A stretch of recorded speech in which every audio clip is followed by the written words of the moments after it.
Greetings from Malaga, or Benalmadena is where we're not in Malaga city proper. We're in Benalmadena, which is kind of like a suburb. And it is very quiet, kind of a little sleepy beach town, not a whole lot of light life. We went walking last night trying to find it, but didn't. We did go into Malaga yesterday, took an Uber there, and it was a lot of fun. It was a little bit harrowing because we were supposed to go on the hop-on, hop-off bus tour, but we could not find the stop. And we spent most of the time looking for a stop, and we didn't find it until the last hour. So I contacted Viator, and they said that if you haven't activated your ticket, you have up to 12 months to activate it. So we'll try to do that tomorrow. Today's going to be a beach day, so we're just going to enjoy the beautiful beach here. It's fairly crowded, but not so crowded where we can't find a spot. The beaches are a dark grayish, not rocky, but not sandy, not powder sandy beach, and still beautiful. The water's a bit chilly. According to my weather bug husband, the water is not supposed to get warm until the fall, like September time frame. It's hot enough where if it gets super hot, I will go take a dip just to cool off and get a little bit refreshed, because it's hot here, and you sweat a lot. You do a lot of walking and a lot of sweating, which I'm totally okay with. The food in Benalmádena, make sure I'm pronouncing it correctly. Benalmádena, yes. The food in Benalmádena is okay. It is a very touristy area, and our Uber person said that the food is not great and the prices are very high, and she was very, very much so correct. Now, we went into Malaga. We ate at some nice spots. We enjoyed everything there. We had mostly apps or tapas style and some drinks. The drinks were absolutely superb. And most of the places we've been, there was one rooftop place where the drink and the service was, but I'll show you some footage from that. Other than that, we've been having a super great time. So tomorrow we are going to, where are we going? Tomorrow we are going to Alhambra. It's going to be a beautiful view of a Moorish castle, and I'm really looking forward to that because it was highly recommended. Like I said, today we are just going to see what we could get into, and I will take you along with us.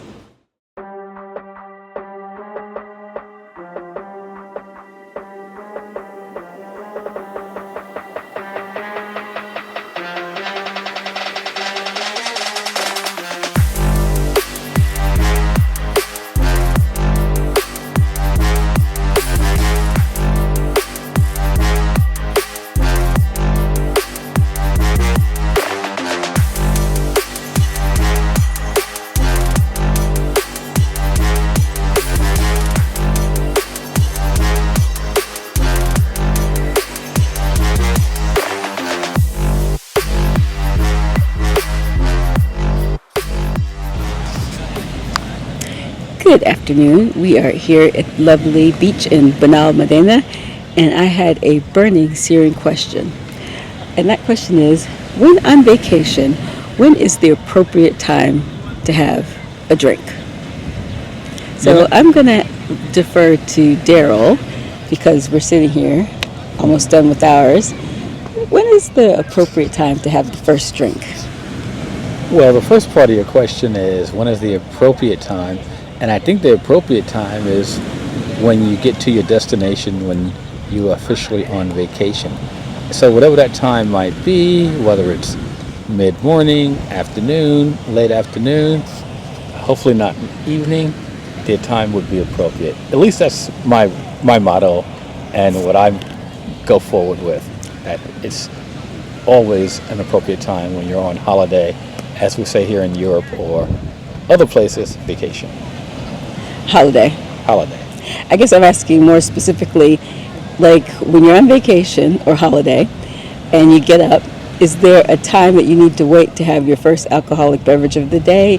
Is it taboo to drink when you first wake up, when your first meal of the day? When is it ever too early in the morning for a drink on vacation? Well, the taboo part of that question would be if you're not having it with breakfast. If you wake up and the first thing you grab is a bottle of something, in my mind, that might be a problem. Mm-hmm. But if that first drink that you're having in the morning happens to accompany a croissant, omelet, a little breakfast sandwich, and it's called a mimosa, a Bloody Mary, then it's appropriate. I think it'd be okay. Okay, I think I have to agree with that. I think the most important thing is, are you also having a meal? And I think it's the timing after you wake up. Like, you have to have gotten up, at least have done some kind of morning ritual, whether that's wash your face, brush your teeth, put some clothes on, and plan on having a meal. And that could be, like you said, a Bloody Mary, mimosa, they're the more traditional breakfast beverages. But what if it's like a scotch and soda? Could you have a scotch and soda with your eggs and toast? You know, you could if that's what your preference and your drink and you like to have when you're on holiday / vacation. It's okay because you're having an omelet with it, or you're having some fruit and a croissant. So that scotch and soda, for others it may be a little different, unusual, but if that's what gets your day going, love it. Do you think taking shots during the breakfast hour is appropriate or inappropriate? I guess it's probably, again, it's that appropriate word. Is it appropriate taking a shot during breakfast? If you are going to be somewhere where you're going to be possibly going on a boat or going to be outside, and you're going to be outside all day long, and it's a group of friends, and you just really want to get the day kick-started, and everyone seems sluggish and with no energy, why not? I say no, because you need to pace yourself. It's going to be vacation. It's going to be a long day. You're probably up earlier than usual because you want to get the day started and you want to do stuff. Or maybe, I don't know, maybe you did sleep in. But I say pace yourself and skip the hard stuff for breakfast and have something like a nice mimosa or Bellini or a Bloody Mary, and skip the shots, skip the, gin and Coke, or rum and Coke. And just pace yourself. You got a long day. You've got kind of like all day to drink. So why not take it slow when you first begin? That's That way you don't crash by noon. Yeah, you could pace yourself, but again, sometimes you may feel, I just want to go all in. And if you're going to go all in, start the day. What are they called? The tapitos, right? What's the Spanish word for shots, Nicole? Spanish word for shots? Chupitos. Yeah, just kick it off with chupitos and let the day take its way. Chupitos en la mañana demasiado. A mí. I said it's too much for me. Too much for you. Okay. In mi opinion. But Daryl says, hey, if Daryl's basically like, read the room. If the room's still partying at 8 in the morning, then you're still partying at 8 in the morning. That's right. I say pace yourself. That way you can at least make it to 8 p.m. And by the way, that shot could be espresso too. So just a thought. Okay, that does not count. A shot of espresso. That's not what we're talking about here. Well, we could bounce it too. Of course, if you're at Daryl's level, you'll need that shot of espresso. So that's today's question of the day, and we will catch up with you later. Ciao.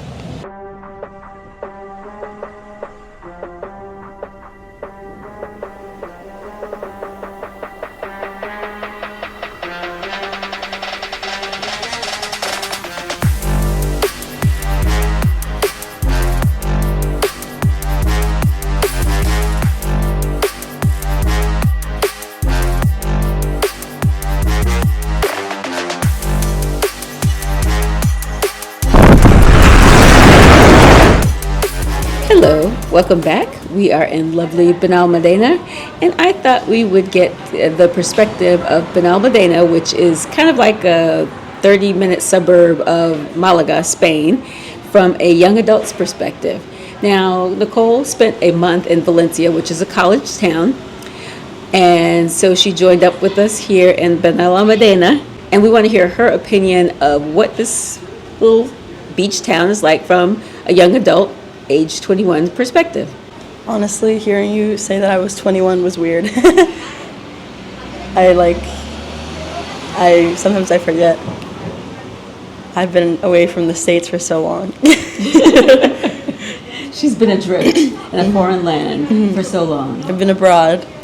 Abroad. Wait, what was your question? Benalmadena, the perspective from a young adult's Okay. point of view. It's definitely very beach towny, I would say, or it's very much a beach town, which I think it's advertised as. I don't know, there's the beach, which is nice. The water was really nice today. What do you think of the beaches compared to beaches you've been to before? Like in general, Yeah, in general. it was pretty crowded. Like the the actual beach, like from like the sidewalk to the water is not very big, I would say. Like, I'm comparing everything to Valencia just because I've been there for a month, this past month. But, like, it was, like a quarter of a mile between the boardwalk and then the water, I would say. So it was, like, a big sandy area, where here it's very much a smaller sandy area. Which I guess is nice if you want to grab drinks and then go back to the water. But, yeah, the beach is nice. What about the niceness for like swimming, enjoying being in the water? Not necessarily swimming, but enjoying being in the water. It could be swimming, it could be dipping your toe in, it could be just going waist deep. Honestly, the first day, what was it, Monday we went to the beach? Yeah. I was very scared because it was super cold, and I was like, I like to swim, like to go at least till my neck up, not getting my hair wet. But like, yeah, You know. yeah. But it was nice. Like I was scared, and then today it was warmer because the sun was out, so it was still cold. Don't get me wrong, it was still cold, but it was warmer than it was on Monday, because Monday it was like freezing. I couldn't even go past my ankles. Like I put one toe in and I was like, nope, we're done. So yeah, getting to swim today was really nice. Yeah. Side note, Monday was overcast, and I think it rained a little bit, but in the morning, but it was a little overcast. It was still warm, but it was overcast. The sun wasn't super bright. So what is your perspective of the day activity here in Benalmadena? The day activities, I think going to the beach is nice. Did you hear That was that? a loudly aggressive cat. Wait, pause. I want to see it. She heard a cat meowing in the distance, and now she's going to go see it. So now we have to go check it out.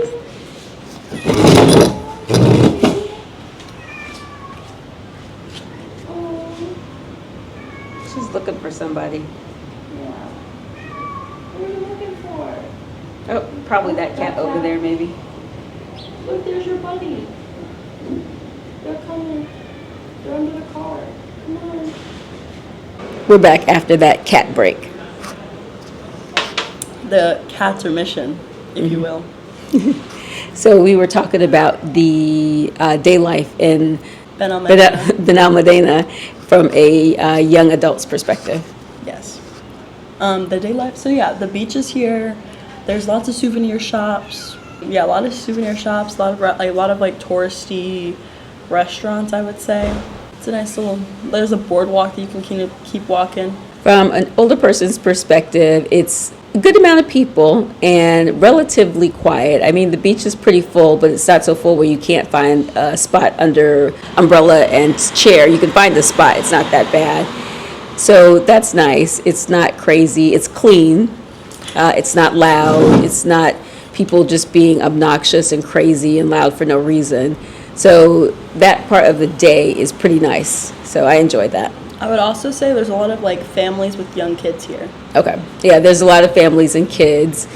It is definitely a family beach town, not like wild and crazy during the day.